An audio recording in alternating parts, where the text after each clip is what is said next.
Namaskar, ladies and gentlemen. On the dais, Sharma ji, Mr. Ghosh, Prabhuda ji, Monica ji, and all leading lights of steel sector. I'll taking clue from what Honorable Prime Minister in those recorded message mentioned. He came out with a declaration of Panchamrit in 2021. That was COP at Glasgow. Couple of initiatives which he declared were captured here, but couple of them which are, I think, very, very important. One particularly was not captured is he did mention about Project Life, that is lifestyle for environment. And you can learn details of Project Life by going to Niti Ayog's website. They have the manner in which it is going to be realized. What does it mean? It basically means what we are talking about, sustainability. It is that sustainability, how we are able to sustain. That is what this is all about. Our lifestyle, what we are consuming, how much we are consuming, the manner in which we are living. That has to be in sync with our sustainability goals. We in India, our ethos is towards sustainability. We never followed use and throw kind of principles. In a household, all of us, the generation to which I belong, we have seen that there were hardly any things which went out of the house. They used to be consumed, reconsumed, and modified, and then again comes consumed. So, that is in our ethos. Honorable Prime Minister mentioned about certain goals.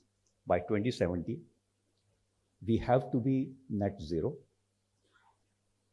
And our GHG, that is greenhouse gas emission intensity to GDP, to reduce up to by 45% by 2030. This is going down. Last report which we submitted, as a country. Why I'm talking about it? Because when this thing was announced, I was in the government. And so the kind of buzz is created within the government, I'm witness to that. So last report we submitted was that already our GHG intensity to GDP has come down to 36%. Is that evident? That's what my point is. Severe weather events in the country are on a rise. Last year, according to World Meteorological Organization, was the hottest year ever. This year in Delhi, a couple of days back, I was going through newspapers. It was very boldly mentioned that Delhi touched 51.9 degrees centigrade. And the kind of ramifications of the 51.9 degree centigrade for us in India are horrific. We are a country which are dependent on monsoon. Our food security is dependent on monsoon, on climate. So any kind of tweaking with the trends of the climate is going to make a huge difference. So therefore, but why, I'll say why this doesn't seem to have made much of impact, because we are growing. We are the fastest growing economy in the world, on the path to become 30 trillion economy, have become the 4th largest economy in the world. And to become Viksit, we need to grow at the pace of 8% over 20 years. And what does it mean, and what does it mean for the steel sector? We are going to touch 300 million tons. I think I'm pretty certain that it is going to be more than 300 million tons. Because right now, whatever capacity is visible is under construction or is already constructed. That is 260 million tons. And out of that 260 million tons, 70% is blast furnace. That is the challenge, because we require blast furnace. More than 60% of the steel we manufacture, we produce, is used in construction and in an infrastructure sector. The kind of beautiful highways and train networks. I mean, recently, Chenab Bridge we saw, and all these things, they are made from the steel we produce. And we are producing in large number, huge number. And we require to produce at this pace for next 20 years. That's the challenge. Because only then we can become a 30 trillion economy to become developed. I mean, you go by this figure also. Average per capita consumption of steel in a developed country is in excess of 300. It means, and we are around 100. It easily means that we have to grow 3 times. We are around 190, 200. So it is going to go to 600 million tons. So this is the kind of a space we have to work in. And though Prabhuda tweaked the definition of hard to abate sector, but nevertheless, it is a bad in terms of carbon emission. We produce 2.54 tons of steel per ton of steel produced. 2.54 tons of carbon dioxide per ton of steel. So that's a number which is there for steel. But looking at the 70% of the blast furnace which are getting constructed, which are already in place, I mean, that's the mainstream process of blast furnace of steel making. It also provides us some kind of a clue that where we are going to head in next 20 years. Because any steel making facility which is set up now, there is a long-term carbon lock-in. And it means that we are going to follow the same process for next 2 to 3 decades. So what are the solutions? Because I'll say, since I retired from the government in 2022, there have been such surge of such conferences on this subject.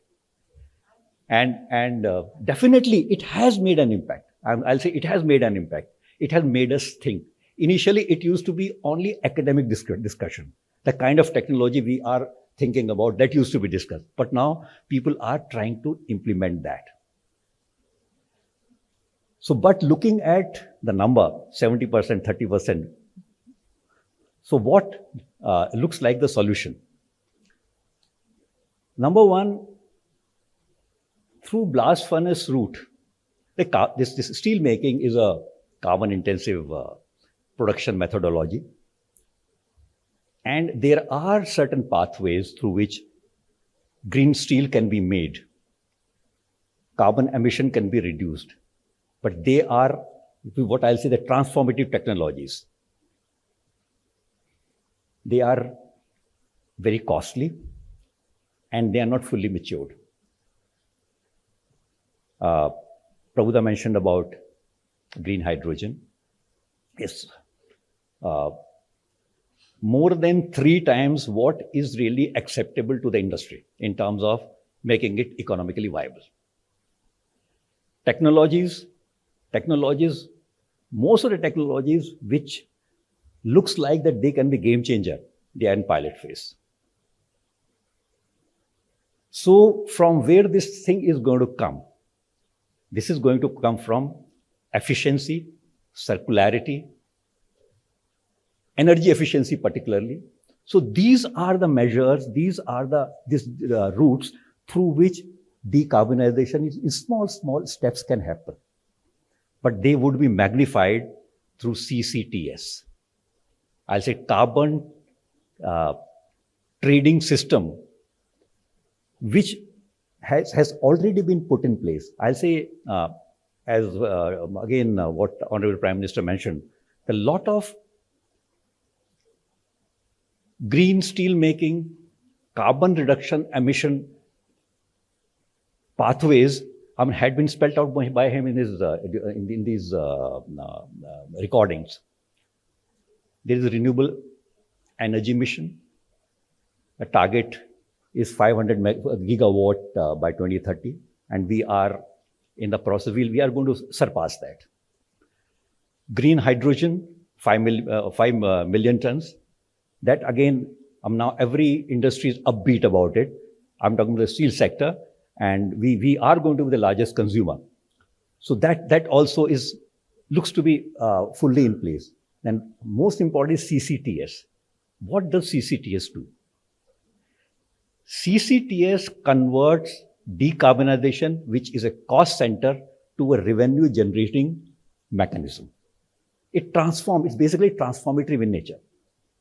So that's why it becomes important. Whatever small steps have been taken by industry towards decarbonization, so there is a carbon credit for that. So in the short run, this is very, very important.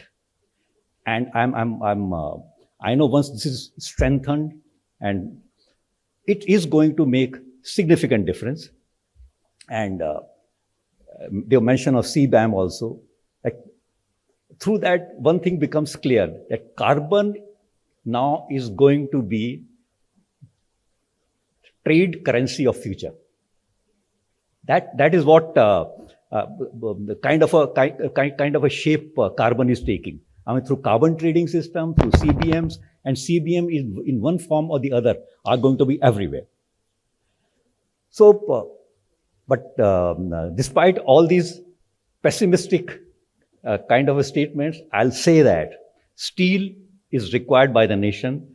Steel makers are fully poised, fully geared to proceed in manner which is going to be a kind of a production which is going to be carbon emission where it is going to be reduced. And through that, whatever mechanism, whatever methodologies are available, they are getting integrated in the production process. And I'm sure whatever target Government of India has decided for the steel industry, I mean, they have been pioneer in terms of formulating green steel taxonomy, green steel policy, and now a green steel mission also is going to be set up for implementing that the steel becomes green. So with these words, thank you very much.